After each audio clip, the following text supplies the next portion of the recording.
Saudara sekalian, tanpa harus diungkapkan pun, ya, sebenarnya nasi goreng Tigor ini sebagai bentuk perlawanan. Ya, kalau saya maknai itu ya, dan secara sosiologis maupun secara psikologis sebagai bentuk perlawanan, dan agar semangat perlawanan para mantan pegawai KPK itu tetap membara, ya, bukan melunak. Jadi boleh dikatakan telah terjadi radikalisasi spirit pembelaan kebenaran dan keadilan. Assalamualaikum puan dan tuan. Anda berjumpa kembali dengan saya Profesor Suteki di channel yang radikal, ramah, terdidik, dan berakal.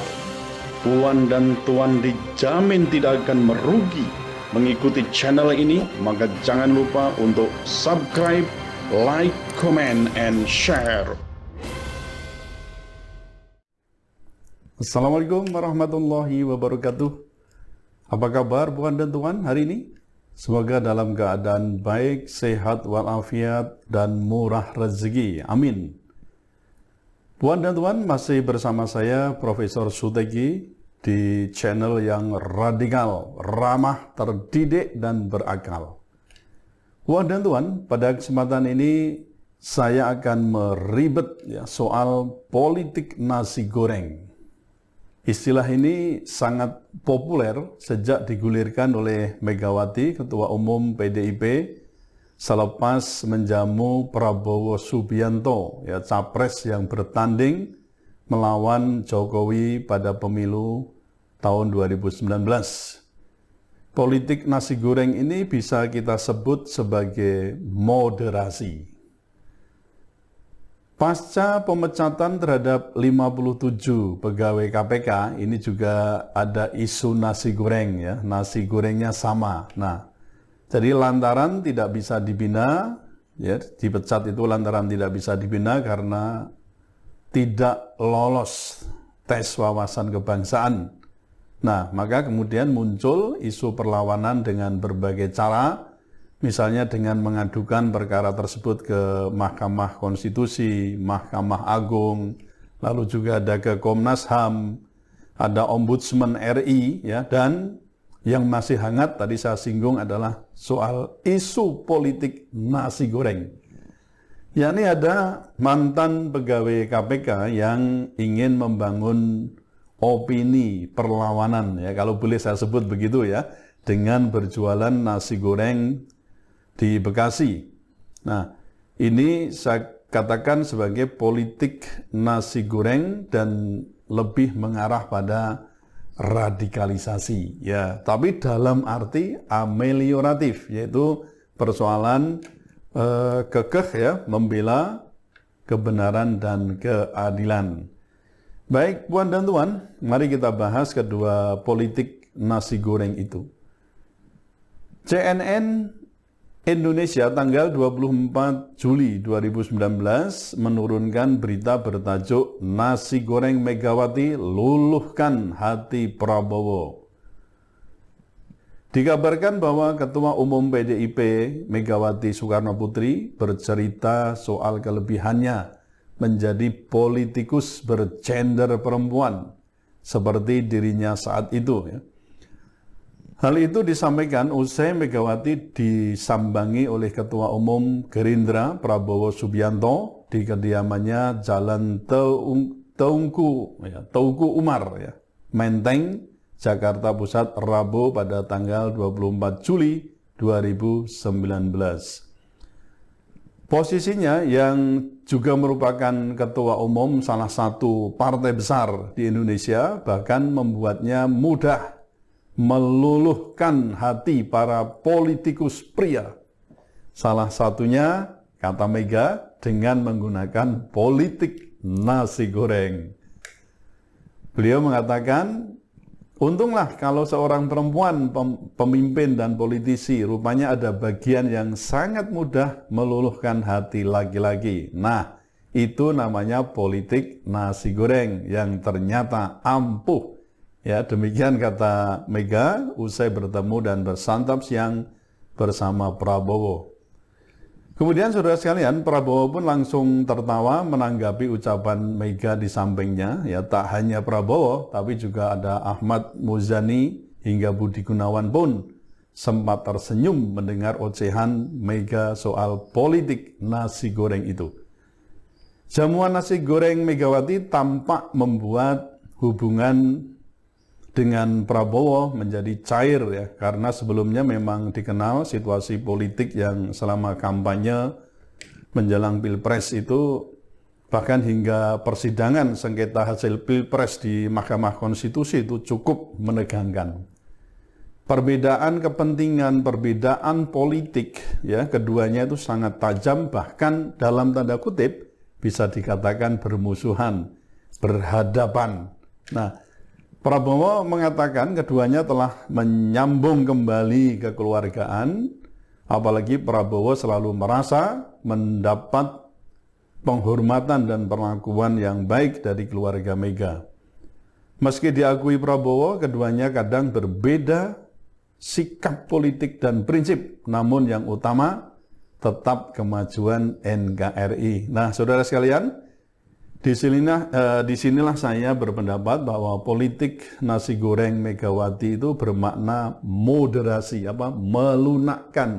melunakkan jiwa Prabowo yang sebenarnya radikal dalam arti amelioratif ya, dan bahkan ada yang menjulukinya sebagai macan Asia. Nah, langkah politik keduanya terus melaju hingga Megawati memberikan restu kepada Prabowo untuk bicara langsung dengan pemenang pemilu presiden 2019 yakni Jokowi. Hal ini diulas dalam berita CNN Indonesia tanggal 24 Juli 2019 dengan tajuk Megawati beri restu Prabowo bicara langsung dengan Jokowi. Puan dan Tuan, langkah Prabowo yang termoderasi ya dengan politik nasi goreng Megawati banyak dikecam oleh pendukungnya. Mereka banyak yang kecewa hingga memberikan komentar bahwa nasi goreng Megawati telah mengubah julukan Prabowo dari macan Asia menjadi kucing Persia. Nah, benarkah demikian? Apakah kemudian ada fakta bahwa Prabowo kemudian masuk ke kubu Jokowi? Nah, ini ternyata betul ya. Kemudian ada fakta bahwa Prabowo kemudian masuk ke kubu Jokowi menjadi salah satu menteri ya di kabinet Jokowi, yaitu sebagai Menteri Pertahanan dan Keamanan. Lalu kiprahnya sebagai sparring partner Jokowi bisa dikatakan dalam tanda kutip ya, luluh lantang. Nah, apakah kisah politik nasi goreng Megawati akan berakhir di sini? Nah, saya katakan belum tentu ya, karena masih ada perhelatan politik di tahun 2024 yang konon tersiar kabar bahwa Prabowo juga akan mencalonkan lagi sebagai calon presiden. Nah, dengan cara apa agar Prabowo makin melunak lagi? Nah, siapa yang melunakkan? Apakah tetap dengan politik nasi goreng atau dengan politik nasi uduk? Wah, yang lain-lain lah ya, banyak, karena di dunia politik itu memang banyak cara. Puan dan Tuan, sama-sama nasi goreng dalam tanda kutip KPK yang tadi sudah saya singgung, itu beda cita rasa dengan nasi goreng Megawati. Jadi politiknya pun bisa dikatakan punya nilai yang beda. Jika politik nasi goreng Megawati itu lebih ke arah politik moderasi, melunakkan ya jiwa begitu ya. Tetapi politik nasi goreng yang dimiliki oleh salah satu pegawai KPK yang telah dipecat itu ya, telah diberhentikan maksud saya, itu adalah lebih ke arah radikalisasi. Tapi radikalisasi tadi saya katakan adalah pembelaan terhadap kebenaran dan keadilan. Detiknews.com tanggal 12 Oktober 2021 menurunkan berita yang berjudul ex pegawai KPK jualan nasi goreng. Ini kisah dan profilnya. Puan dan Tuan, ex-pegawai KPK jualan nasi goreng, ini adalah kisah Juliandi Tigor Simanjuntak. Dia merupakan salah satu pegawai KPK yang tidak lolos tes wawasan kebangsaan atau TWK dan akhirnya diberhentikan. Kisah ex-pegawai KPK jualan nasi goreng ini pun rame dibahas di media sosial ya setelah diceritakan oleh sesama ex-pegawai KPK lain. Mereka pun juga datang ya dan memberikan dukungan kepada Bang Tigor, ex-pegawai KPK yang jualan nasi goreng tersebut. Saudara sekalian, sebagaimana kita ketahui bahwa setelah dipecat dari KPK, Juliandi Tigor Simanjuntak kini beralih profesi sementara, yaitu menjual nasi goreng. Tigor berjualan nasi goreng di Bekasi, ya tepatnya di Jalan Raya Hankam nomor 88 di Jatirahayu, Kota Bekasi. Rekan-rekan Tigor yang senasib karena dipecat KPK turut datang, tadi sudah saya katakan, dan sekaligus mempromosikan nasi goreng jualannya. Seperti Novel Baswedan, Yudi Purnomo, kemudian ada Ronald Sinyal Paul, dan juga Kristi Afriani. Ya, menurut Novel, memang hal itu bisa jadi bisa jadi daya tarik tersendiri, dan memang sebagai teman harus juga mendukung ya, artinya mengapresiasi apakah dengan datang, makan, dan juga memberikan semangat kepada Bang Tigor ya. Tentu dalam hal ini Bang Tigor itu membuat nasi goreng harus dengan hati ya, dengan integritas ya, bukan dengan pencitraan. Dan itu dikatakan oleh Novel, itu yang paling penting. Saudara sekalian, tanpa harus diungkapkan pun ya, sebenarnya nasi goreng Tigor ini sebagai bentuk perlawanan. Kalau saya maknai itu ya, secara sosiologis maupun secara psikologis sebagai bentuk perlawanan, dan agar semangat perlawanan para mantan pegawai KPK itu tetap membara, ya, bukan melunak. Jadi boleh dikatakan telah terjadi radikalisasi spirit pembelaan kebenaran dan keadilan. Nah, apalagi kita juga ada fakta itu ya, bahwa dengan adanya fakta bahwa yang dipecat itu bukan hanya yang beragama Islam, maka penyematan adanya Taliban di KPK itu menurut saya juga bisa dikatakan gugur. Ya, apalagi yang terakhir itu terkait pula dengan bendera HTI misalnya ya, yang dikait-kaitkan antara orang pegawai KPK dengan HTI atau Hizbut Tahrir Indonesia. Dan itu sudah saya ulas ya di video yang lalu, bahwa itu juga menimbulkan fitnah, ya bisa menimbulkan ketidaknyamanan dalam hubungan bernegara dan berbangsa. Puan dan Tuan, upaya Tigor menjual nasi goreng usai dipecat KPK patut juga diapresiasi. Kita berharap semua keputusan dan langkah yang diambil oleh Tigor itu bermanfaat bagi masyarakat luas, khususnya dalam menjaga integritas untuk membela kebenaran dan keadilan. Langkah Tigor bukan sendirian, sejumlah pegawai KPK yang dipecat oleh Firly CS itu diketahui memilih jalan usaha untuk mengisi waktu sementara. Data yang dihimpun oleh mantan Ketua Wadah Pegawai KPK yaitu Yudi Purnomo Harahap, setidaknya ada 7 mantan pegawai yang membuka usaha berjualan.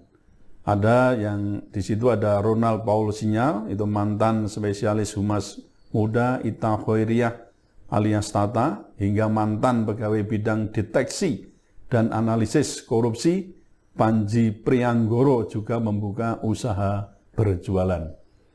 Jadi, saudara sekalian, puluhan pegawai KPK itu sebelumnya mendapat tawaran untuk menjadi aparatur sipil negara atau ASN di Polri. Namun, hingga saat ini mereka belum menyatakan sikap bulat untuk bergabung atau tidak. Bahkan malah ada wacana itu ingin mendirikan atau membuat KPK dalam tanda kutip ya, bayangan. Nah, Oleh karena itu, Tuan dan Puan, saya kira dari fakta yang tadi saya sampaikan, adanya politik nasi goreng tadi ya, jadi memang kita mendapatkan kesan sama-sama nasi goreng ternyata punya politik yang berbeda.